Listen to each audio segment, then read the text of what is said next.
Nakahanda ka bang palagi? Ako po si Father Fiel Pareha at ito po ang ating segment, ang Daily Devotion, na kung saan tayo po ay magdarasal, magbabasa at magninilay kasama ng salita ng Diyos sa buong taon. Manalangin tayo.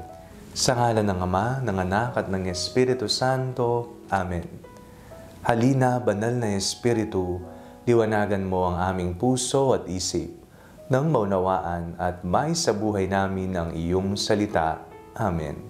Our Bible passage for today is from the Gospel of St. Luke chapter 12, verses 35 to 40, and I read it for you. Be dressed for action and have your lamps lit.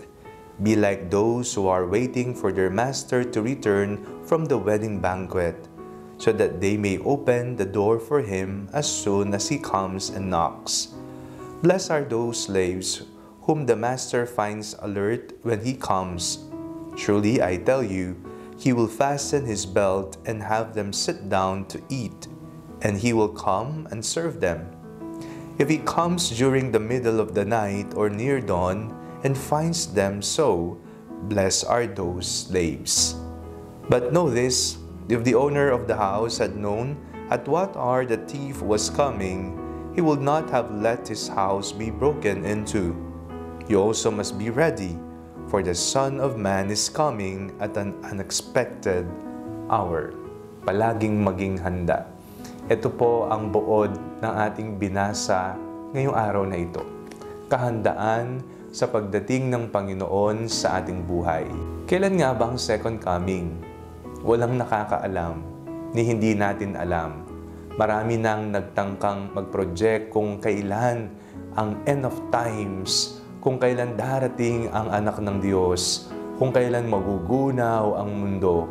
Marami na po ang humula dyan, pero hindi nagkakatotoo, sapagkat wala ngang nakakaalam kung kailan ito magaganap. Ano po ang alam natin, ang maaari nating gawin?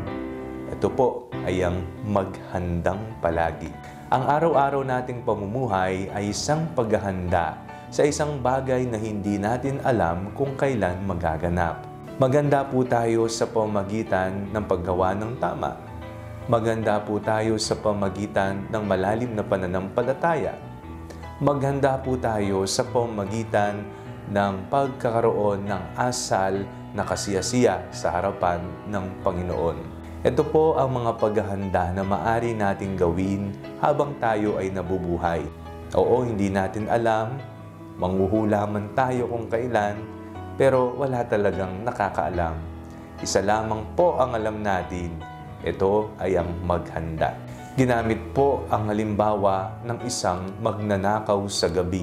Ang sabi po sa ating binasa, kung alam lamang ng may-ari ng bahay kung anong oras darating, luloob ang magnanakaw sa kanyang tahanan, siya ay mananatiling nakahanda at mulat, at hindi niya hahayaang makapasok ang magnanakaw sa kanyang tahanan.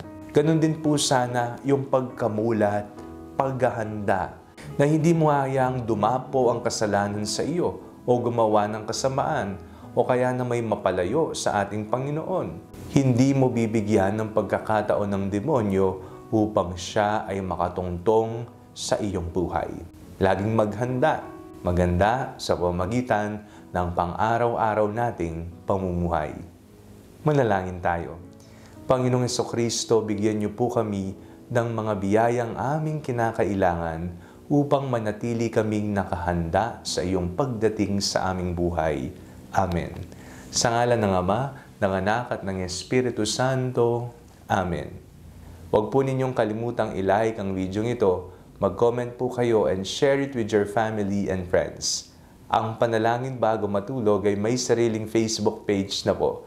Huwag niyo pong kakalimutang mag-like at mag-follow dito, and do not forget to subscribe to our YouTube channel. I-click niyo lamang po ang link na nasa description ng video ito, o kaya naman po just search Father Fiel Pareha. God bless you po.